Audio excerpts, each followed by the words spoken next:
నమస్తే తెలుగు రాజ్యంకి స్వాగతం. నేను మీ సంధ్య. ప్రస్తుతం ఏపీ రాజకీయం మొత్తం జగన్ తెరపైకి తెచ్చిన మావిగన్ చుట్టూ తిరుగుతున్న నేపథ్యంలో అమరావతిపై ప్రభుత్వం నుంచి వివరణ ఇచ్చేందుకు మైకుల ముందుకు వచ్చారు మంత్రి నారాయణ. అమరావతి రాజధానిలో ఏదైతే ఈ ప్రభుత్వం తిరిగి వచ్చిన తర్వాత వర్క్స్ టేకప్ చేశారో ఈ వర్క్స్ అన్ని ఎంతో వేగవంతంగా జరుగుతున్నాయి. దాదాపు 360 కిలోమీటర్ ట్రంక్ రోడ్స్, 1500 కిలోమీటర్లు లేఅవుట్ రోడ్స్, అన్ని రోడ్లు మొత్తం టేకప్ అయినాయి. రాజధాని అమరావతి నిర్మాణ పనులు వేగంగా జరుగుతున్నాయని చెప్పారు.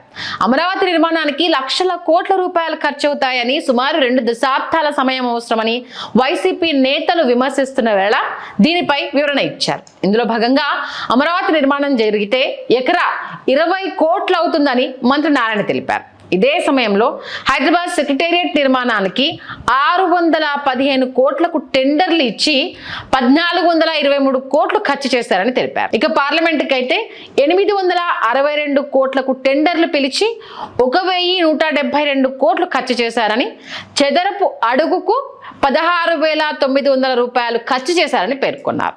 మావిగన్ అనేది సిఆర్డీఏ పరిధిలో ఎప్పుడో ఉందని ఆయన చెప్పారు. దీంతో వీటిపై ఆర్థిక పరమైన ప్రశ్నలు, స్పష్టతలు ఇస్తూ వైసీపీ నేతలు వరుసగా మీడియా ముందుకు వస్తున్నారు. ఇందులో భాగంగా ఇప్పటికే సజ్జల రామకృష్ణారెడ్డి దీనిపై వివరణ ఇవ్వగా, తాజాగా పేర్ని నానితో పాటు మాజీ ఆర్థిక మంత్రి బుగ్గన రాజేంద్రనాథ్ దీనిపై స్పష్టమైన వివరణ ఇచ్చారు.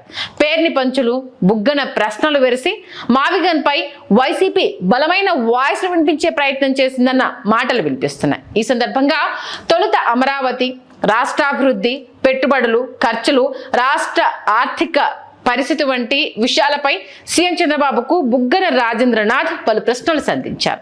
అమరావతి గురించి పదే పదే మాట్లాడుతున్న చంద్రబాబు రాష్ట్రంలో వెనుకబడిన ప్రాంతాల గురించి ఏనాడైనా మాట్లాడారా? మెడికల్ కాలేజీలు పూర్తి చేయడానికి కూటమి ప్రభుత్వం వద్ద 5,000 కోట్లు కూడా లేవని అంటూ అమరావతిలో మాత్రం లక్షల కోట్లు ఎలా పెట్టాలనుకుంటున్నారు, ఎలా పెడతారు? అమరావతికి లక్షల కోట్లు అవసరమైతే మావిగన్కు కేవలం 10 నుంచి 20,000 కోట్లు చాలంటే అర్థం చేసుకోలేకపోతున్నారా? కేంద్రం 2014 ఏప్రిల్ 25న శివరామకృష్ణన్ కమిటీ వేస్తే ఇప్పుడు ఉన్న అమరావతి ప్రాంతం రాజధానికి పనికి రాదని ఆ కమిటీ చెప్పిన విషయం గుర్తు చేయమంటారా? గుర్తులేదా? డిజైన్లకే 400 కోట్లతో మొదలుపెట్టి అమరావతిలో జరుగుతున్న అవినీతి చూసి దేవుళ్ళు కూడా భయపడతారు కదా చంద్రబాబు అంటూ బుగ్గన రాజేంద్రనాథ్ కూటమి ప్రభుత్వాధినేతలకు కీలక ప్రశ్నలు సంధించారు. పార్టీలకు అతీతంగా ఆలోచిస్తే ఈ ప్రశ్నలకు రాష్ట్ర ప్రభుత్వం నుంచి ఖచ్చితంగా సమాధానాలు రావాలి. అది బుగ్గనకు కాకపోయినా, వైసీపీకి చెప్పకపోయినా ప్రజలకు ఖచ్చితంగా చెప్పాల్సిన అవసరం అయితే ఖచ్చితంగా ఉంది కదా. ఇక ఇదే క్రమంలో అమరావతిపై కూటమి నేతల వర్షన్కు, నారాయణ వివరణకు స్పందించిన మంత్రి పేర్ని నాని సైతం మావిగన్ పై స్పష్టత ఇస్తూ అమరావతిపై తనదైన శైలిలో ప్రశ్నలు సంధించారు.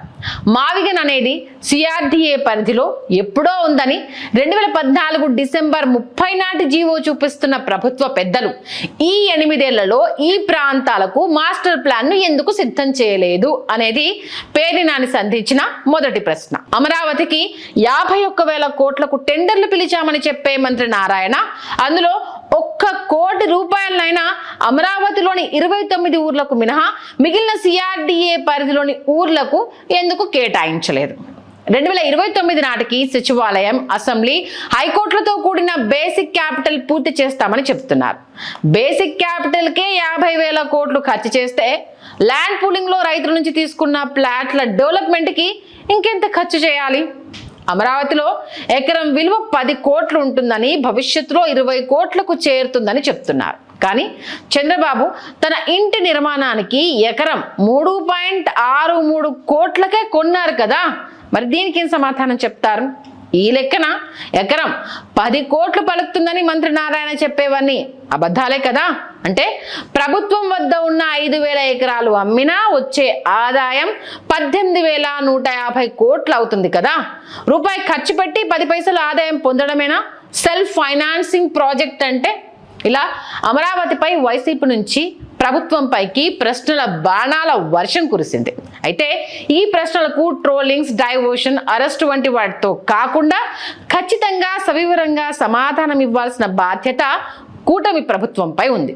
అలా కాని పక్షంలో జగన్ అండ్ కో చెప్పేవన్నీ పూర్తి వాస్తవాలని ప్రజలు పూర్తిగా నమ్మే అవకాశం లేకపోలేదు. ఇక ఈ విషయం కూటమి నేతలు జ్ఞప్తికి ఉంచుకోవాల్సిన అవసరం అయితే ఎంతైనా ఉంది. అదే సమయంలో చంద్రబాబు చెప్తున్న దానికి జగన్ వెల్లడిస్తున్న వాటికి మధ్య వ్యత్యాసాన్ని, నిజాలను విఘ్నులైన ప్రజలు పరిశీలించాలి, ఆలోచించాలి.